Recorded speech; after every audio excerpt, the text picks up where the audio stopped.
Good morning, Vikram Deol here. Hey, so I know a lot of people are homeschooling their kids right now. It's a challenge.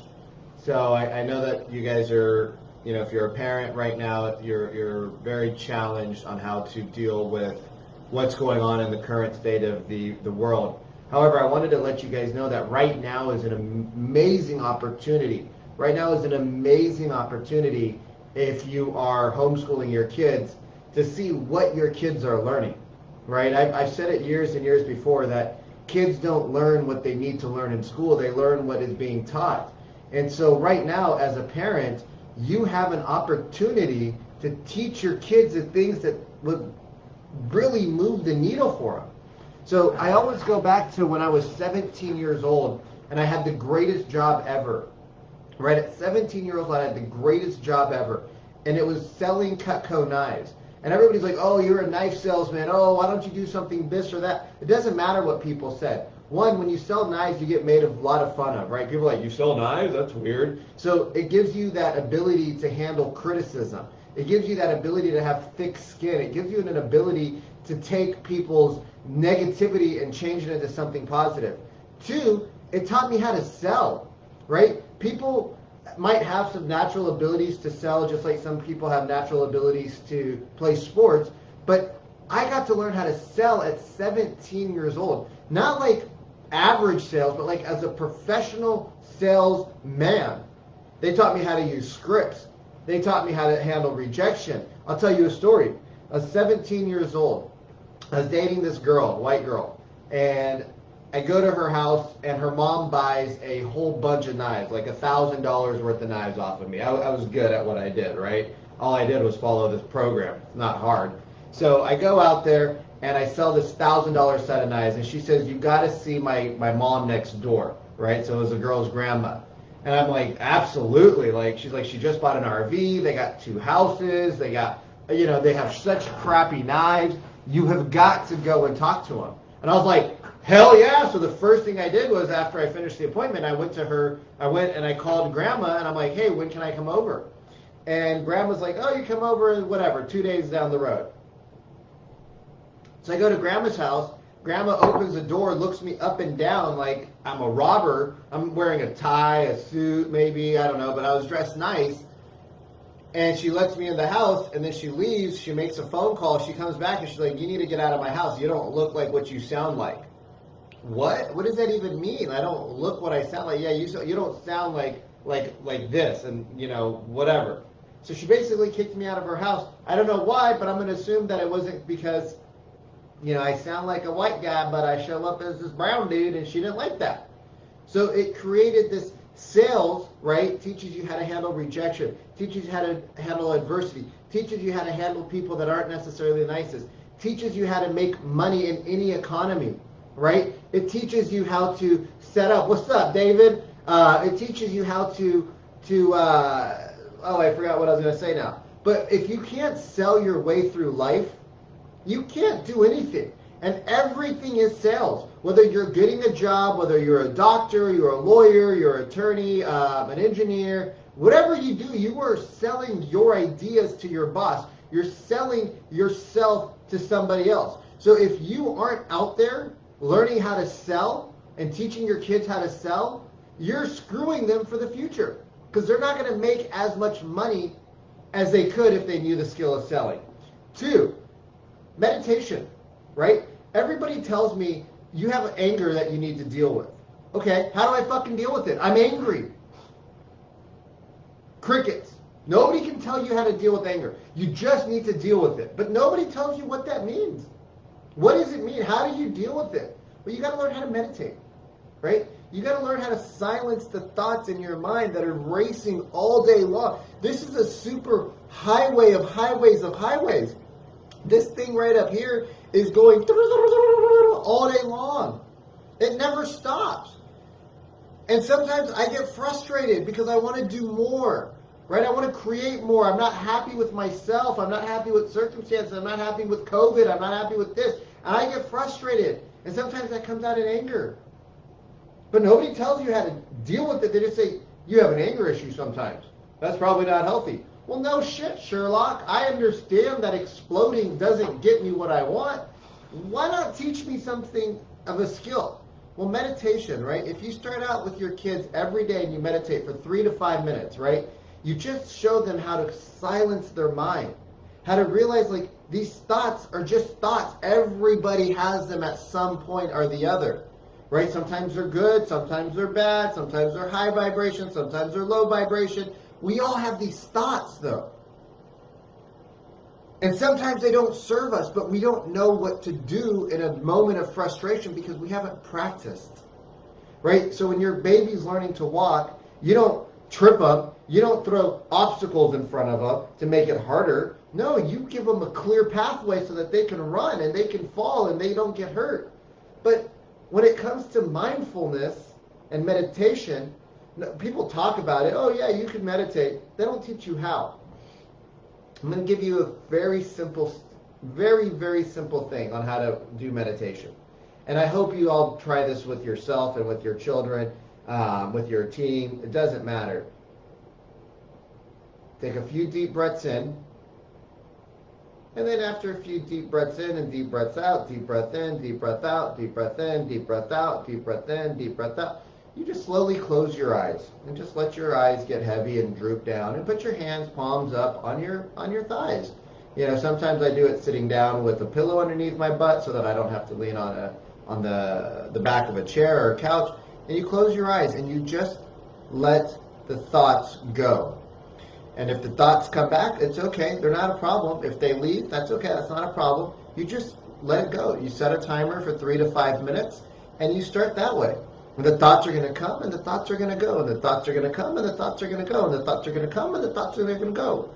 And eventually you're going to be able to do 15 minutes, 20 minutes, 45 minutes, an hour and a half.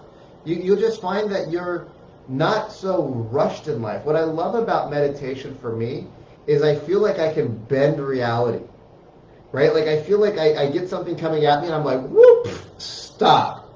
Ooh, and I can bend it. And I can like play with it in like real time. And I can decide on what I want to do. And it's not stressful. It's just, it is what it is. And I know that I have the tools because I've worked on them, right? I'm not an expert, but I've worked on them so that it gives me some ability. Manifestation, right? Right? Let's talk about manifestation. Nobody teaches you how to manifest.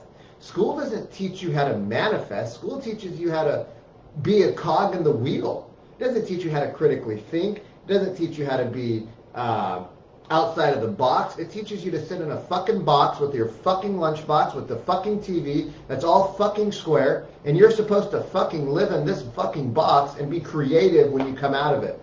No, screw that. You got to teach your kids definite of purpose, right? If you want to manifest greatness, definite of purpose. When you wake up, you got to know what you want to do. You should start preparing now for what you want to do when you're 30 years old, right? There's no reason why you can't retire at 30 if you start at 15. But if you don't have definite of purpose, if you don't have a burning desire, if you don't write it down every day, if you don't focus on it every day, if you don't manifest it every day, your brain's going to fill itself up with something else. See, our brains can't be idle. They either have positive thoughts or they have negative thoughts, right? So if you look around my house, I have all these notes everywhere, right? Like, I want to buy my family cars, right? My dad looked at a Mercedes a couple of years ago that he loved, and he just can't bring himself to buying it. He says, oh, I just can't bring myself to buying a car that expensive. I'm like, why, Dad? It's not that much more than what you always buy. Just mentally, he can't do it. So I want to buy him that car. My older brother loves Nissan 300ZXs. He used to have a really sick one when he was younger. You know, I want to buy him a tricked out one of those, right? So you have your vision board up there. I have a picture of myself when I was in my best shape ever. Actually, I'm in better shape now, so I need to update that picture. But that was my motivation. There's another one from Jim Rohn. Either you run the day or the day runs you, right? There's a picture of me and my grandpa because my grandpa is one of my advisors, my theoretical advisors. So when I'm having a bad time, I'm like, Gramps, what would you do right now? How do we get through this, right? He's a mental advisor of mine. Even though he's not living anymore, I still look up to him because, you know, he would give back and he would do so many things, and he was a family man and he worked hard and he had a good time, you know. So there's a lot of qualities that I admire about him that I want, right? So I have a thing that I got from my aunt's house that says, repeat after me, I'm attracting wealth and abundance, prosperity into my life in rapid ways. Believe and you will receive, right? Just the other day I was talking to my friend, and she and I missed my cleaners, right? So my cleaners didn't come, or they came, but I forgot to leave my key out for them. So they left. And I said to her, my house was a mess. There was boxes everywhere. There was shit everywhere. And I felt like, because of it. And I told her, I said, you know what? I'm going to get on top of this. I'm going to have this done. I'm going to clean up my space. I'm going to clean up my house. I'm going to work on this. And I just kept thinking all night long, okay, what do I need to do? What do I need to do? Okay, if I start here, and then I go there, and then I go there, and then I go there. So I called my mom up yesterday. I'm like, hey, Mom, I got some boxes here that need to go to your house because they're my brother's. Can you help pick them up and put them in your car? My car's too small. She's like, absolutely. So she comes over, we put it in there. She's like, oh, do you have any laundry that needs folding? I'm like, Mom, I always got laundry that needs folding. And she's like, great. So I pile on all the laundry into my bedroom, and she starts folding it and putting it away, and we start hanging out. We start chatting. We start connecting. We start having a really personal, beautiful conversation, right? So I was able to manifest my mom coming over to help me. So then I'm in the living room putting my bike stuff away, pulling some stuff out, moving things, throwing things away, cleaning up that space while she's in the room. And we start talking some more. And she's like, okay, I'm not going to do the dishes. I'm going to go. I'm like, okay, Mom, whatever you want. And she starts doing the dishes. I was like, it'd be really nice if the dishes were done. In my mind, I thought that. And then next thing you know, she's like, this brusher sucks. Do you have any other brushes? I'm like, yeah, Mom, I got some over there. And we just hung out, and we were able to connect.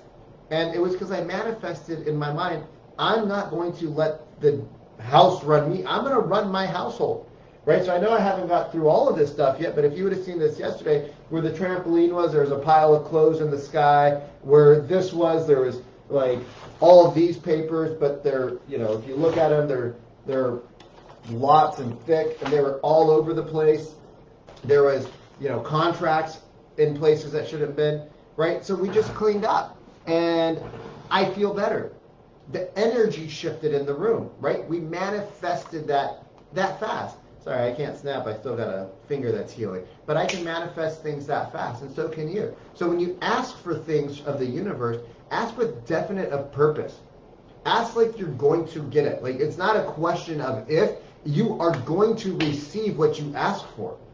Right? So many people are scared to ask for what they really want because they feel like they're being greedy. Forget it. When you ask for something, ask and believe that you're going to receive it. Ask for $1 million and believe that you're going to get it. Don't ask for little things. See, most people say, oh God, if you could just get me through this month so I could pay my rent, I'd be so grateful. God, if I could just have another meal on the table for my kids, why not ask for 1 million meals? Why not ask, God, if you could put me in a better place so that I don't have to do this and this and this, and I don't have to worry and ask you for money. I can start asking you for better things so that I can contribute more back to society. Why not ask for stuff like that? Right? Everybody has money issues at some point in their life. Everybody has money issues. Some people it's, I got too much money. Some people it's, my family gave me too much money. Some people it's, I don't have enough money. Most people it's, I don't have enough. But if you keep saying, I don't have enough, what are you going to manifest? I don't have enough. I have everything I need and more than plenty. I have more than plenty. Always I have more than plenty. Right? I always have enough on my plate. I always have enough in my fridge. I always have enough everything that I need in life. When you start to think like that, your brain doesn't go into scarcity. Your brain goes, oh, I have so much of everything. Okay, what can I do to give back? Another thing that we should be teaching children is how to work in a mastermind or a round circle and lead conversations, right? How do you teach kids to be creative? Well, you get them in a group. You give them a whiteboard. You see, I just bought this new whiteboard over there, and it's awesome because it's on a stand, so I can take it into my living room. I can flip it around, so it's got 2 whiteboards in one. It's on wheels. I love things on wheels. Things on wheels are so much fun. I don't know why, but bikes and rollerblades and cars and trains and airplanes. Sometimes your boat's on wheels too. That's it's a big boat and it's on wheels, that could be bad. If you're getting, if you get stuck in the middle of an ocean like I've done before, then that's bad when you get stuck on wheels. But whatever the case is, I love things on wheels. It's so much fun. You can roll around like I'm on wheels on this chair. It's so much fun. Sorry. I digress. But teaching kids how to work in a mastermind or a roundtable discussion is so powerful. But yet we keep our kids in lines and rows, and we tell them not to touch and talk to the person next to us. Creativity comes when you have 2 and 3 and 4 and 5 and 6 and 7 and 8 and 9, 10 people working together on a collective project, and you have the ability to be creative. So when we're doing our MBA, one of my buddies here that I ride with not every day, but 3-4 times a week now, love him, great dude. We met when we were doing our MBA, and there was a upstairs room that was just for MBA students, and we were studying for an exam, and I had some white markers, and we used all the whiteboards in the room. I mean, we had the whole semester or quarter, I don't remember if it was quarters or semesters, but we had all this information on the whiteboard. And we were working as a mastermind in a group. There were 6 or 7 or 8 of us. We had this really cool cohort of guys and gals that we would always do our same classes for the most part with. So we studied together, hung out together, drank together. It was a really cool cohort of people. And we're studying, and as we're studying, we realize there's no more whiteboards. Well, what do you do when you're creative and you have the ability to sit in a circle and you're looking at other people and you're thinking, and you just say, I wonder what would happen if I started writing on this laminated table surface. Okay, you write on it and it wipes off. Okay, cool. Then you start writing other places, right? So the mastermind concept is so powerful, and everybody had an opportunity to lead. You see, everybody had an opportunity to lead because there wasn't a person sitting at the front of the class talking to people sitting down. There was no hierarchy. When you're in a circle, everybody's got an opportunity to be a leader. But when you're in lines and rows, the leader's the person typically in the front of the line or the row. So think about what the opportunity is right now. I talked to one of my friends the other day. We're standing outside waiting for a table to open up at a restaurant. And he goes, my wife's homeschooling 3 kids. We got a 17-year-old senior in high school. We got like a 12-year-old. We got a 3-year-old. I was like, damn, bro. Y'all nuts. First off, y'all nuts having spread out kids like that. Like, oh my gosh. But 2, I said, how's the curriculum? And he goes, oh my God, it's garbage what they teach, right? Teach kids. If school is a stepping stone to life, then why aren't we teaching them life skills? Why aren't we teaching them how to run a bank account? Right? I remember my 5th grade teacher, Mr. Williams, old man, big old beard, manly man. I loved him. Scared as shit of him. He always had his dirty coffee cup that he would drink, and there was like coffee on the bottom. And like, dude, didn't you clean that shit? Like, nah, he didn't care. He's just a manly man, right? Smelled like cigarettes some days because he would smoke cigars, and probably smoked them in his house because he didn't care. He gave us our first checkbook. Right? Now, I know people say, we don't use checkbooks anymore, but you still use money. You still got to know that if there's $100 in the account and you write it, you pay with your credit card $500, you're probably going to have some issues. But parents, teachers don't teach about money. And it's not because they don't know about money, because they spend money every day.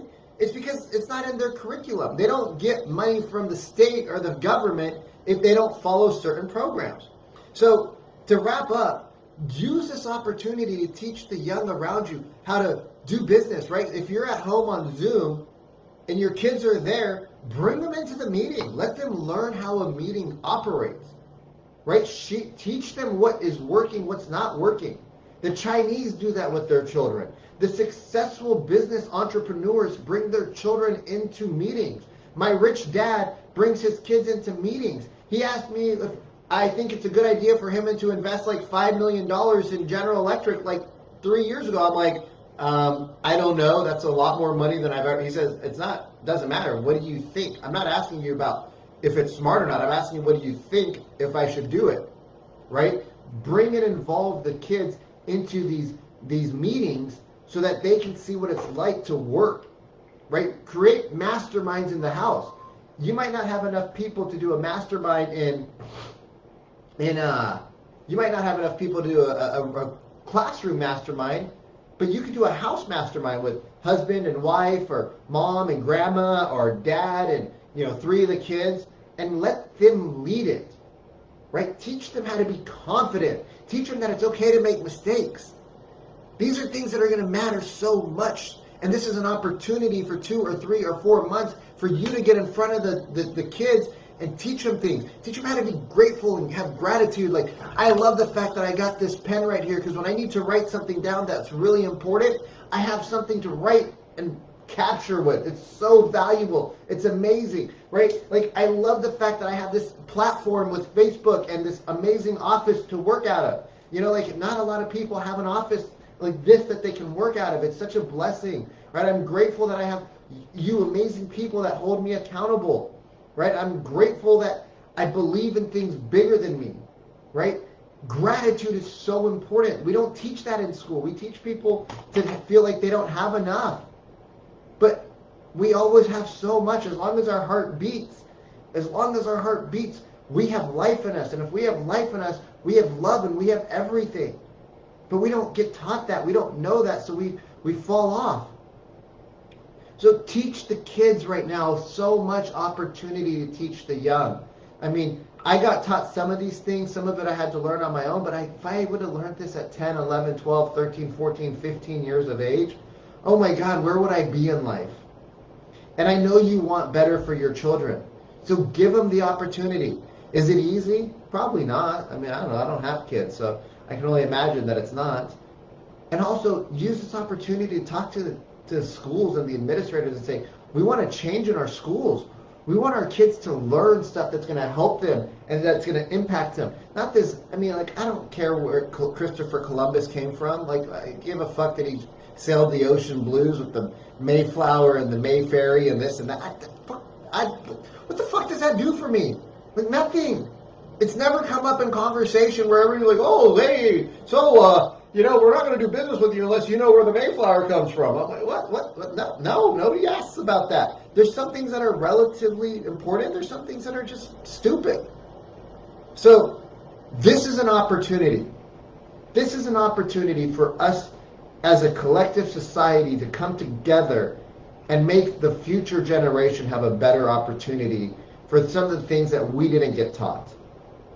And I hope that you all take this time to share with others and share with your teachers and share with your administrators that we need to up our game in school. It's not about taking a test. Tests, those aren't meant to teach. Those are meant to get the curriculum done. Let's teach people. I'd rather my kids get C's and D's, but they learn something, than get A's and B's and they just memorized. Y'all have an amazing day, and I hope this was of value to you.